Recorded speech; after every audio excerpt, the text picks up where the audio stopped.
तो UP academy for civil services पे मैं एक बार फिर से आपका स्वागत करता हूं। ये अलजेब्रा का तीसरा लेक्चर है और इस लेक्चर में मैं आपको बताऊंगा कि एक घातीय समीकरण का एग्जाम्पल कैसे सॉल्व किया जाता है। ठीक है, इसके पहले वाली वीडियो में मैंने आपको बताया था कि अगर एक वेरिएबल हो तो कैसे एक एग्जाम्पल बताया था। अब आज मैं आपको बताऊंगा कि अगर दो वेरिएबल के क्वेश्चन आ जाए, मान लीजिए इस टाइप की कभी इक्वेशन, ऐसा नहीं है, मैं इसका एग्जाम्पल भी आपको अभी तुरंत बता दूंगा। ये मैं पहले इक्वेशन बता रहा हूँ, फिर मैं आपको एग्जाम्पल बताऊंगा। ठीक है, इक्वेशन फिर एग्जाम्पल। तो मान लीजिए एक घातीय समीकरण है। अच्छा, यहाँ पे कितने वेरिएबल हैं पहले आप ये देख लीजिए, कितने वेरिएबल। वेरिएबल का मतलब चर। वेरिएबल एक तो यहाँ पे आपको x दिख रहा है, यहाँ पे दिख रहा है y। क्या कोई और वेरिएबल है? नहीं।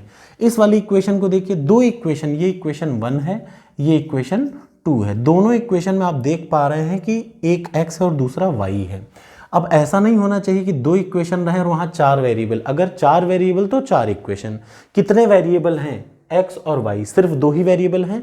कितनी इक्वेशन है? दो इक्वेशन। तो क्या ये सॉल्व हो सकता है? हाँ, ये सॉल्व हो सकता है। मैंने आपको पिछली वीडियो में बताया था कि अगर एक वेरिएबल हो तो एक इक्वेशन की जरूरत पड़ती है सॉल्व करने के लिए, दो वेरिएबल हो तो दो इक्वेशन की जरूरत पड़ती है, तीन वेरिएबल हो तो तीन इक्वेशन की, और चार वेरिएबल हो तो चार। जितने वेरिएबल उतनी इक्वेशन की जरूरत। तो यहाँ पे आप देखिए, एक x वेरिएबल है, दूसरा y वेरिएबल है, यहाँ पे भी x और y है। तो कितने? दो अननोन हैं, दो चीजों को निकालना है। तो इक्वेशन कितनी दी है? दो, और इतना होना जरूरी है, इससे कम में आंसर आपका नहीं आएगा। अब मैं आपको सबसे आसान तरीका बताता हूं कि कैसे सॉल्व किया जाए। कैसे सॉल्व किया जाए, ये बात याद रखिएगा। जब आपको एक घातीय समीकरण दिया हो, वो भी कितने वेरिएबल का? दो वेरिएबल का। यहाँ कितने वेरिएबल हैं? याद रखिए, दो वेरिएबल। आमतौर पे जितने भी एग्जाम में न्यूमेरिकल आएंगे वो इसी टाइप के आएंगे, बीजगणित से। तो मैं आपको बेसिक बता रहा हूँ कि दो वेरिएबल में कैसे सॉल्व किया जाता है। सबसे पहली बात तो याद रखिएगा, जब इसको सॉल्व करते हैं तो वो इसके नीचे एक लाइन ऐसे लगा दीजिए, पहले लाइन, पहला स्टेप।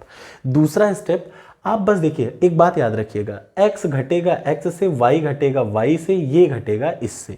ठीक है ना, हर पक्ष, चूंकि दो वेरिएबल हैं, ये वाला इससे, ये वाला इससे, ये वाला इससे। ठीक, याद रहेगा सबको? याद रखिएगा।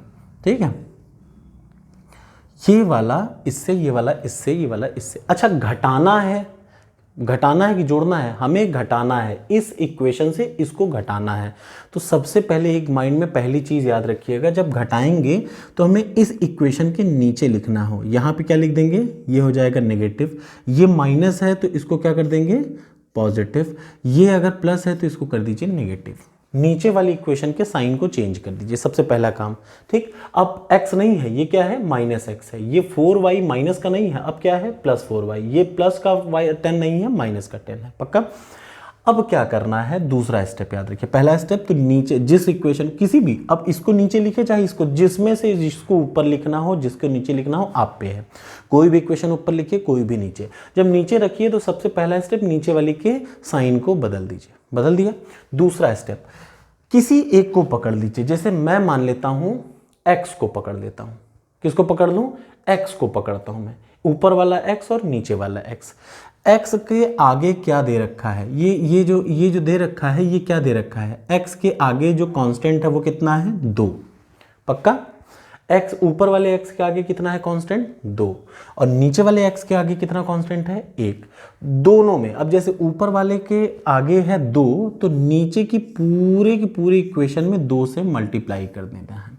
किससे मल्टीप्लाई कर देना है? देखिए, 2 से मल्टीप्लाई। नीचे का आगे x वाले में कितना है? 1, तो ऊपर में 1 से कर दीजिए, पूरे में मल्टीप्लाई कर देंगे। अब जब ऊपर में 1 से मल्टीप्लाई करेंगे तो आप भी देख रहे हैं किसी पे कोई फर्क नहीं पड़ेगा। एक से किसी चीज़ को गुणा करो, कोई फर्क नहीं पड़ता, भाग करो, कोई फर्क नहीं पड़ता। लेकिन जब 2 से गुणा करेंगे तो याद रखिए, 2 से जब x को गुणा करेंगे तो नीचे क्या हो जाएगा? 2x। उसी 2 से जब 4 को गुणा करेंगे तो क्या हो जाएगा? 4 दूनी 8y। उसी 2 से जब 10 को गुणा करेंगे तो हो जाएगा 20। तो 2 से देखिए मैंने ऊपर नीचे गुणा कर दिया। कर दिया। दूसरा स्टेप, अब आपको घटाना है ऊपर से नीचे। देखिए, x में से x ही घटेगा, ऐसा नहीं कि x में से y घट जाए। एक इक्वेशन ऑलरेडी 2 दे रखी है। जब 2 + 2x में से कुछ नहीं है, तो जब देखिए जो कोई चीज़ खाली है वो प्लस है, 2x में से -2x घटेगा। 2x - 2x क्या होगा? 0। ये दोनों आपस में कट जाएंगे। पक्का? पहली चीज़। ऊपर क्या है? देखिए, -3y। नीचे क्या है? +8y। कितना हो जाएगा? प्लस का 8y और माइनस का 3y, मतलब +8 -3 कितना होता है, प्लस का 5 होता है। तो ये क्या हो जाएगा यहाँ पे, प्लस का 5y, वो भी कैसा, प्लस का, बराबर। इधर देखिए ऊपर क्या है, प्लस का 25 है, नीचे क्या है, माइनस का 20 है। 25 में से 20 गया, क्या हो जाएगा, 25 प्लस का है, 20 माइनस का है, कितना बचेगा, प्लस का 5 बचेगा, पक्का। तो y की वैल्यू क्या हो जाएगी, 5/5। दोनों साइड प्लस है तो इसको छोड़ दीजिए, भूल जाइए। 5/5 बराबर 1। तो y की वैल्यू कितनी आ गई, जल्दी से बताइए, 1 आ गई। y की वैल्यू कितनी आ गई, 1 आ गई। आपको क्लियरली दिख पा रहा है, आई होप कि आपको क्लियरली दिख पा रहा हो। y की वैल्यू क्या आ गई है, 1 आ गई है। 25 में से 20 घटाया, 5 मिल गया, y की वैल्यू 1 आ गई। अब जब y की वैल्यू 1 आ गई तो अब इस y की वैल्यू को दोनों में से किसी एक इक्वेशन में, आमतौर पे दूसरे वाली इक्वेशन में या पहली, जिसमें भी आपकी रखना, मान लीजिए पहले वाले में रख देता हूं। तो देखिए 2x माइनस 3 में y की जगह क्या रख दूं, 1, बराबर कितना हो गया, 25। 2x बराबर, ये 3 एकम 3 ही है, 3 उधर जाएगा तो कितना हो जाएगा, -3 है। जब ये -3 उस तरफ आएगा तो क्या हो जाएगा, प्लस का 3 में कन्वर्ट हो जाएगा। तो 25 3 कितना हो जाएगा, 28। 2x बराबर 28, तो x बराबर 28/2 बराबर 14। तो x की वैल्यू हो गई 14, y की वैल्यू हो गई 1। किसी को कोई डाउट नहीं होना चाहिए, अगर है तो आप मुझसे पूछ लीजिए। हर बार आप यही करेंगे, किसी एक को पकड़िए नीचे वाले से ऊपर। अब मैं आपको कई सारे एग्जाम्पल दे सकता हूं इस टाइप से, एक नहीं कई सारे एग्जाम्पल। मैं आपको एक और एग्जाम्पल देता हूं, ठीक है। ये मैं आपको बता रहा हूं कि कैसे आप, ये कैसी इक्वेशन है, लीनियर इक्वेशन है, एक घाती इक्वेशन है, लेकिन वेरिएबल कितने हैं, 2। तो 2 वेरिएबल वाली इक्वेशन को कैसे सॉल्व किया जाता है ये मैं आपको बता रहा हूं। चलिए मैं आपको एक और इक्वेशन एग्जाम्पल के तौर पे बता रहा हूं, याद रखिएगा। ये कैसा इक्वेशन है, एक घाती इक्वेशन है, लेकिन इसमें वेरिएबल कितने हैं, 2। वेरिएबल का मतलब चर कितने हैं, 2। कौन कौन से 2 हैं, देखिए x और y। तो अगर आपको हर बार याद रखना है कि अगर 2 वेरिएबल है तो इक्वेशन आपके सामने 2 होनी चाहिए। इसके जस्ट बाद में आपको एक एग्जाम्पल कराऊंगा जो एग्जाम में आता है, ठीक है। प्लीज कमेंट बॉक्स में कमेंट जरूर करिएगा आपको ये कैसे लगे। अच्छा लगा तो, खराब लगा तो भी सही, लेकिन कमेंट जरूर करिएगा, मुझे अच्छा लगता है, ठीक है। चलिए आइए, अगर इसको करना हो तो आप हमेशा कोई एक्स्ट्रा दिमाग में मत लगाइए, बहुत ज्यादा रटना हो, बस आप अपना सेट तरीका रखिए। सबसे पहले क्या करेंगे, एक लाइन खींच दीजिए, पहला स्टेप। दूसरा स्टेप क्या करेंगे, ऊपर वाले से 2 इक्वेशन को सीधे सीधे लिखा है बिना किसी टेंशन के। सबसे पहले नीचे वाले में जो जो साइन हो उसको बदल दीजिए। यहाँ कैसा कुछ नहीं है प्लस साइन, तो यहाँ क्या हो जाएगा, माइनस साइन। यहाँ प्लस साइन है तो उसको चेंज करके क्या कर दीजिए, माइनस साइन। यहाँ प्लस है तो इसको माइनस साइन। क्यों ऐसा कर रहे हैं, क्योंकि ऊपर वाले से हम लोग नीचे को घटा रहे हैं, ऊपर से नीचे को घटा रहे हैं ना। तो देखिए ये कर दिया। अब आपको क्या करना है, x और y में से कोई एक उठाना है, कोई एक। आमतौर पे आगे वाला उठा लिया करिए, हल्का रहता है। तो जैसे आगे वाला उठाएंगे तो देखिए आगे का पहला पॉइंट क्या है, 2, पक्का ना। आगे का x का पहला, x का जो आगे वाला जो कांस्टेंट है वो क्या है, 2। इससे 2 से नीचे वाले में मल्टीप्लाई कर दीजिए, पक्का। और नीचे वाले का कांस्टेंट क्या है, 3। इससे आप क्या करिए, ऊपर वाले में मल्टीप्लाई कर दीजिए, ऊपर वाली पूरी इक्वेशन में। हर बार यही किया करिए, सबसे आसान तरीका है, बिल्कुल दिमाग मत लगाइए। ऊपर वाले का जो कांस्टेंट है उससे पूरी की पूरी इक्वेशन में, और नीचे वाले का जो, और ऐसा नहीं कि आप ऊपर वाले का x और नीचे वाले का y, अगर ऊपर का x कर रहे हैं तो नीचे का भी y, या फिर अगर y से करना हो तो 8 से ऊपर मल्टीप्लाई कर दीजिए और 5 से नीचे मल्टीप्लाई कर दीजिए, तब भी बराबर हो जाएगा। हमारा मोटिव क्या है, हम एक चीज को हटाना, x और y में से एक चीज को कैंसिल करके बाहर कर रहे हैं, तब हमको 1 की वैल्यू मिलेगी। अब देखिए यहाँ पे अगर हम 3 से ऊपर कैलकुलेट करते हैं तो 3 दूनी कितना हो जाएगा, 6x हो जाएगा। 3 से अगर 5 को मल्टीप्लाई करते हैं तो कितना आ जाएगा, 15y। और 20 से अगर 3 को मल्टीप्लाई करते हैं तो क्या आ जाएगा, 60 आ जाएगा। ऊपर की इक्वेशन हो गई ये। नीचे अगर 2 से मल्टीप्लाई करेंगे तो बताइए 2 तियां कितना हो गया, 6, 6x, 2 अट्ठे 16y, और 45 दूनी 90, कितना हो गया, 90 आ गया ना। अब क्या करना है, बस सिंपल सा, x से x को घटाना है, प्लस 6x से -6x घटाएंगे, क्या होगा, 0 हो जाएगा। तो ये वाला साइड ही कट गया, 6x में से 6x गया 0। 15y में से अच्छा प्लस साइन हमने चेंज करके क्या कर दिया, साइन बदलना जरूरी है, नीचे वाले का साइन चाहे जो भी हो, अगर यहाँ माइनस होता प्लस कर देते, प्लस है तो माइनस कर दिया, प्लस है तो माइनस कर दिया, माइनस होता तो प्लस कर देते।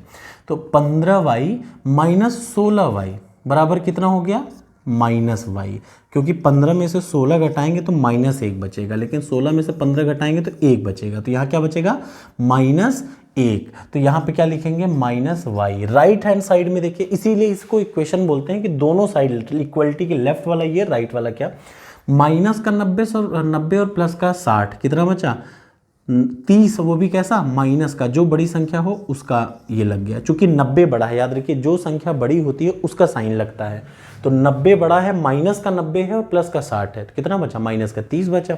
तो y बराबर, दोनों साइड माइनस माइनस है तो दोनों आपस में कट के प्लस हो जाएंगे, तो y बराबर कितना आ जाएगा, देखिए 30 आ जाएगा। और जब y बराबर 30 आ जाएगा तो आप किसी एक इक्वेशन में उठा के रख दीजिए y की वैल्यू, ऊपर या नीचे वाली में, सब ओरिजिनल वाली इक्वेशन। ओरिजिनल वाली इक्वेशन क्या थी, ओरिजिनल वाली इक्वेशन थी कि ये था 2 और 2 ना, हाँ 2 3 6, ये था 5 और ये था 20, ऊपर वाली इक्वेशन में लगा दीजिए। जब आप y की वैल्यू 30 लगा देंगे तो 2x बराबर प्लस 5 × 15, 150 बराबर 20, तो 2x बराबर 20 माइनस 150, बिल्कुल टेंशन मत लीजिए, नेगेटिव पॉजिटिव जो हो रहा है आने दीजिए, माइनस 130, 2x बराबर माइनस 130, तो x बराबर 130 बटे 2, 2 छंग 12 माइनस 65, तो x की वैल्यू आ गई माइनस 65, y की वैल्यू आ गई 30। याद रहेगा सबको, x और y दो वेरिएबल हैं, तो दो वेरिएबल को ऐसे सॉल्व करते हैं। ये तो हो गया एग्जाम्पल। अब हम लोग पढ़ेंगे एक इक्वेशन को, एक न्यूमेरिकल कर लें तो शायद ज़्यादा बेटर रहेगा। अब आइए, जो मैंने आपको पढ़ा है उसी का मैं एक एग्जाम्पल बता रहा हूँ, ये आपके एग्जाम में आएगा। अब ये आपके एग्जाम में आना है, ठीक है। तो अब आपको ये समझना है, 2 अंकों का जोड़ कितना है, 11 है, और 2 अंकों का, उन्हीं 2 अंकों का अलग नहीं, 2 अंकों का जोड़ 11 है और अंतर कितनी है, 3 है। तो मान लीजिए 2 अंक हैं, कितने अंक हैं, 2 अलग अलग अंकों का, 2 अलग अलग अंकों का जोड़ 11 है। तो मान लीजिए, माना पहला अंक है x व दूसरा अंक, आंख बंद करके मानिए y। हमने कितना मान लिया, एक अंक x और दूसरा अंक y, दोनों का जोड़ कितना है, x प्लस y बराबर 11, और दोनों का अंतर कितना है, x माइनस y बराबर 3। जो बोला क्वेश्चन ने, हमने क्या बना दिया, उससे कितनी इक्वेशन बना दी, एक इक्वेशन, और ये बना दी दूसरी इक्वेशन। सबको दिख रहा है, 2 अंकों का जोड़, मान लिया पहला अंक है x, दूसरा अंक है y, दोनों अंकों का जोड़ क्या है, 11, और दोनों का अंतर कितना है, 3, तो x माइनस वाई बराबर 3। अब जब इसको सॉल्व करने की कोशिश करेंगे तो ये बताइए क्या करें, जल्दी बताइए क्या करें। मैंने आपको हर बार बताया और आप यही किया करिए, आप आंख बंद करके नीचे वाले का, चूंकि अब इसको हम आराम से जोड़ भी सकते हैं, लेकिन मैं आपको वही पुराना तरीका बता रहा हूँ। नीचे जो चूंकि हमको घटाना है ऊपर से नीचे को, तो नीचे का हर साइन को, यहाँ प्लस है तो यहाँ कर दूँ माइनस, यहाँ माइनस है तो यहाँ कर दूँ प्लस, यहाँ प्लस है तो यहाँ कर दूँ माइनस। अब ये बताइए, x में से x गया, क्या हुआ 0, y में प्लस y जोड़ा तो कितना हो गया 2y, 11 में 3 घटा, 11 प्लस का है 3 माइनस का है, तो ये हो गया 8, तो y बराबर क्या हो गया 8 बटे 2 बराबर 4। y बराबर 4 हो गया, तो इस y की वैल्यू उठा के इस इक्वेशन में रख दीजिए, x प्लस 4 बराबर 11, तो x बराबर 8, तो x बराबर कितना हो गया 8, y बराबर कितना हो गया 4। क्या आ गया इक्वेशन। ऐसे किसी भी इक्वेशन को, ये सिंपल इक्वेशन है, सिंपल इक्वेशन है जिसमें 2 वेरिएबल हैं, 2 वेरिएबल के इक्वेशन को ऐसे हम लोग सॉल्व करते हैं। अब आगे हम लोग इन सब पे, इन्हीं पे बेस्ड कई सारे न्यूमेरिकल देखेंगे। मैं 1 बाय 1 आपको सीक्वेंस में ले चल रहा हूं, तो प्लीज़ किसी भी कड़ी को तोड़िएगा मत, 1 बाय 1 हर चीज़ को पढ़िए। Thank you so much.